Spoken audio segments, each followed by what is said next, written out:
from around here, are you? Where are you boys trying to head to? Now you boys best keep riding, you hear? This town ain't big enough for the two of us. Thank you. And this is Marty. Hello, Marty. Morning, Cliff. Glad to be here. Yeah, I know everybody's in a rush this morning. Today's just that day. I borrowed my daughter's car and she wants it back. I seen a new car out there. I was thinking, oh, you bought a new car. Not mine. My daughter in 3 weeks just wants to see. You're here in yeah. Now, Marty's hair is really pretty basic, but it's a good haircut for showing you the technique of molding, shaping, cutting with no lines. I produce and I do camera work and stuff, so. And I'm on this process right now. It doesn't matter where you start.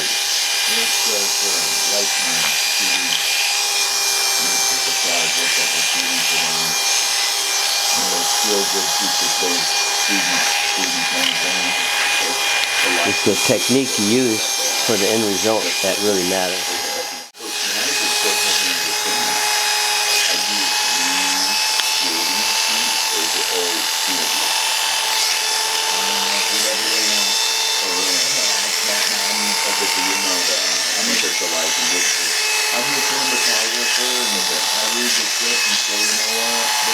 Well, if they wanted a video with little talking, I think this is the one.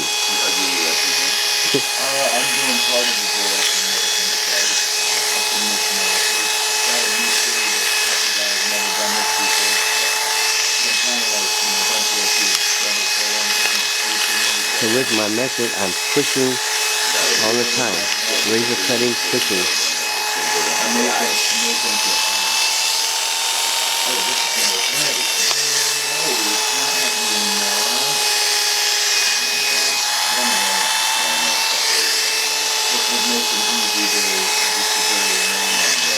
Okay, so we're going to go around the side now.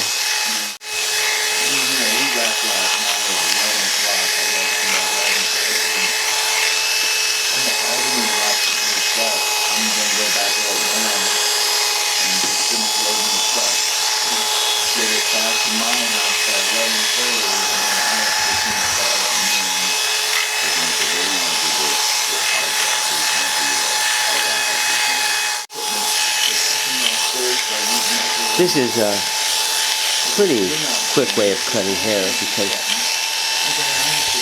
you mold and shape the hair and then you use your scissors afterwards to even the hair. Marty here, he's in kind of a hurry, so I don't have much to talk about here because he's got to get going. Nick, what's the first year you started cutting hair? Oh gosh, I started in 64. 1964. In LA? Yeah, no, Long Beach. Well, actually, I was in the Army in Korea, and I gave a few haircuts there. They weren't any good, but, you know, I still kind of cleaned up around the ears a little bit. That's where I first really started cutting hair in the Army, but I didn't take it serious until my grandfather was a barber. Was it my grandfather's father was a barber? That man, he lived to be 96 years old in the early 1800s. That was pretty amazing. I did one of those ancestry searches.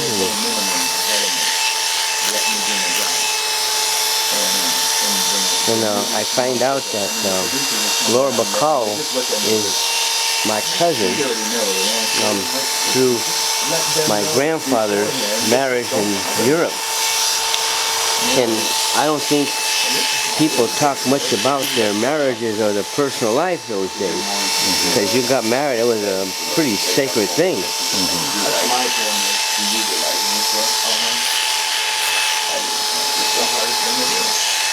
And and my last name was supposed to be Persky of some kind, but somehow it was changed to Wallison when my grandfather came across the country, and they asked him his name, and I guess he said Wallison because Wallison happened to be a city there in Europe, so it was spelled W-O-L-O-S-Y-N, so they wrote it down as W-O-L-O-S-I-N, so I stayed with that name. And the ancestry really brought out, you know, a lot of history of people. You learn a lot about yourself and relatives. Cliff, I want to compliment you because you have humility. Not many barbers have humility. Oh, thank you. You know, I'm just really trying. I'm not trying to be like the best barber of the world. Just trying to share my message to the other barbers so they could see me do this hair. You know, if I get popular, it's just, you know, one of those things that happen. I almost feel like I'm becoming famous for some reason. I'm not trying to be anybody who I'm not. Just like my work, and one barber can maybe pick up what I've learned. I could leave a little legacy behind life, you know, to help, because, you know, I don't got a whole lot of life left, but I got a few years maybe. And your experiences is a measure of sincere humility and noble character, because a lot of people that are talented wish to keep it a secret, and Cliff, you don't. No, I want to help people get through this life, you know, and if I can make barbering easier and the technology better, then I've done my job, you know. Ari? Well, I have several. I have Black Magic, Ari, I have a red camera, the Epics. I like Black Magic, I like the depth. I got quite a few different cameras. I've got Cook lenses, I've got Zeiss, I've got the CPCs and the 3. I got some old vintage lenses that I like using. Those are your famous scissors. Yeah. Malaya.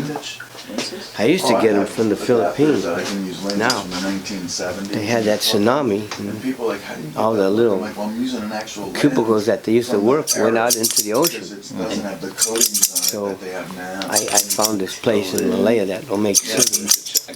So I wait for one of my customers to go out to Malaya there somewhere, and That's how I make what I, some province out there in Malaya. It's like, I don't know, some 2-hour bicycle ride out of Malaya province, or Malaya itself, into the country. And they make these scissors out of leaf springs from automobiles. I asked if they could take a picture of how they're being made in the process, but somehow I didn't get those pictures. One or do you have a couple? Just the one. You can put That's So I'm going to throw a little razor over you, okay? Okay. I'll do that. It won't take much longer. twice as much You know best. equipment than you see in my garage. I can fit more. That's a 3-ton. I don't need a 5-ton. And that's So you can do some damage with this. I mean, I have, you know, circle tracks, dolly tracks, you name it. That's actually really cool. You can do a lot of it with that. Full spotlights, inside out. I can use. I can do anything with that thing. It seems the way the barber attracts customers is sort of the way the shop is going to be ran. I mentioned that with the last customer was here. Kind of interesting how that works. Because everybody thinks they're. You know, it depends who you attract.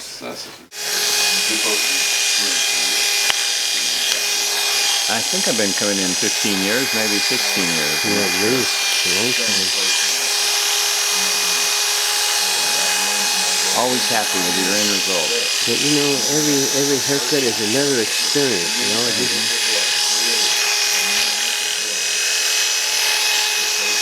it's how you feel today. It's what went on during the night. It's just everything affects your ability of how you're going to perform haircutting. But after you do it so long, you just automatically go into like an automatic pilot. And you just automatically perform, and you're not thinking so much about what I'm doing, you just do it. And that's an achievement of what barbers need to accomplish.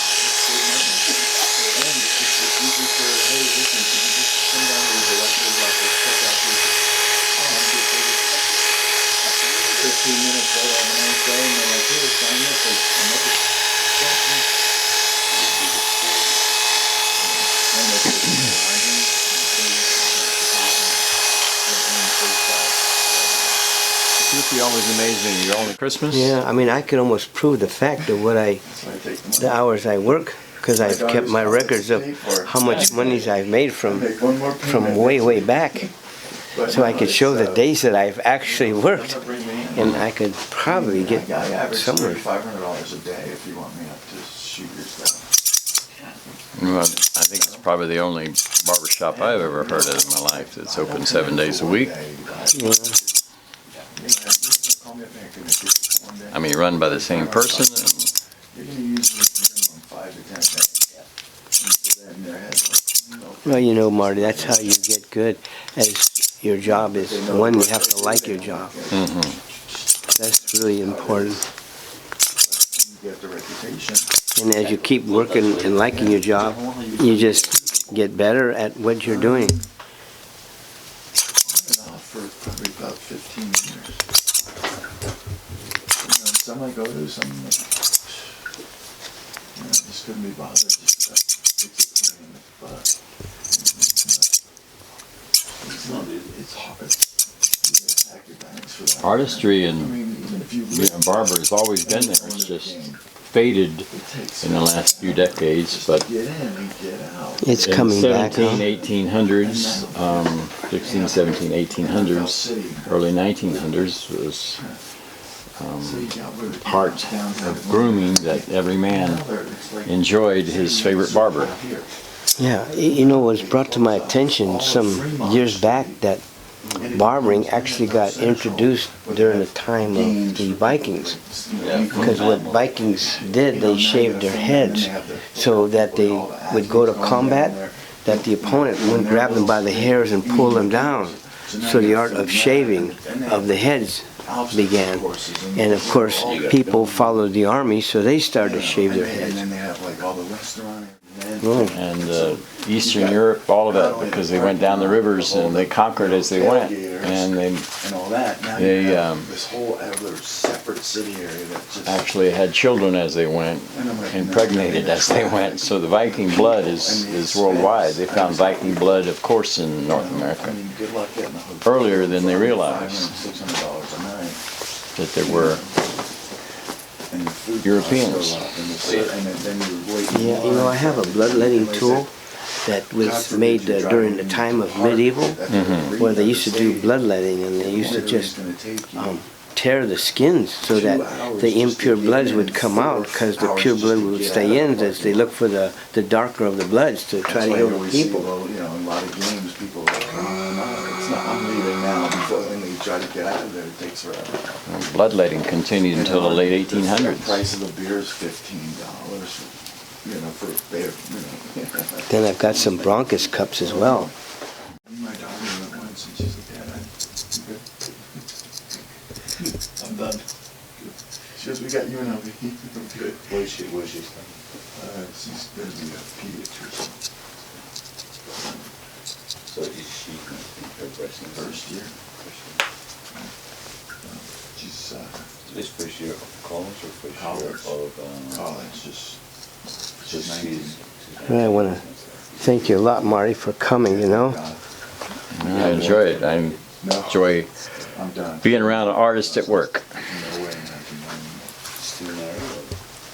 No, my ex and I are best friends. I always learn something from you, Cliff. They're absolute Jeez, best friends. I think I'm learning from you. This is my Yeah. You know, life forgot something, I have eyes in the that back of before my you head. can have a friend, you first have to be one. Hope I could share that message out there. Yeah, friends is a two-way street. It's just quite Friendship the is a kid. two-way street. Does she like You could have just one good friend in your lifetime. You're a lucky person. She loves what I do because she's been around like that kid. Like she hangs with them.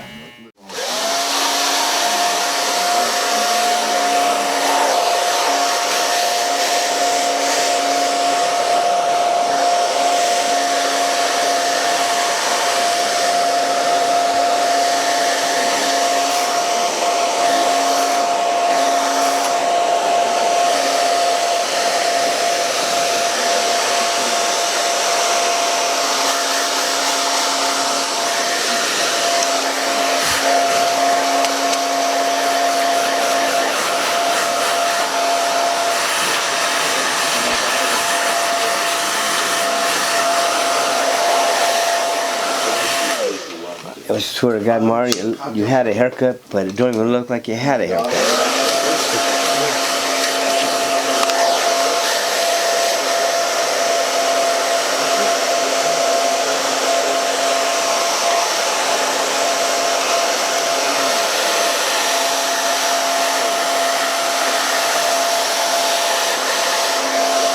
The color is I used beautiful. to race cars, ride motorcycles. Turned out Now great. I don't ride Thank you for the motorcycles color. anymore. I still race my cars, but my daughter wakes up every, and she always texts me or something nice, but she's always like, Dad, she goes, you're the athlete, she goes, you're the world. And like, it's always something. It's unfortunate. That's her life I took off. I didn't work. She was with me 24/7. I don't care if I went to the grocery store or London. She fell asleep on my chest every day. I did everything with her. I'm glad that you had those moments. You know what? I wouldn't trade those in for the world. I watched my family and other friends work, During that time. during their kids' childhood, and I'm like, I don't want to babysit or raising my kid. I found a way. I saved the money, and it just happened, and I did it. And I'm glad I did it. It's like Scott Tissue, scot-free. Oh, okay. Yeah. I never heard that. Yeah, it's one of those things. It's an old school thing. But no, and they understand. It's like, don't talk bad about him. She's not a bitch. She's not a fool. And there's rules. Here you are. My daughter knows. Get good you. grades. Okay. Stay out of trouble and don't get pregnant. Thanks for having a good eye. But from here until college, I own your spot. I go, you should have your head on your shoulders after that. Yeah, and then she's like, okay, but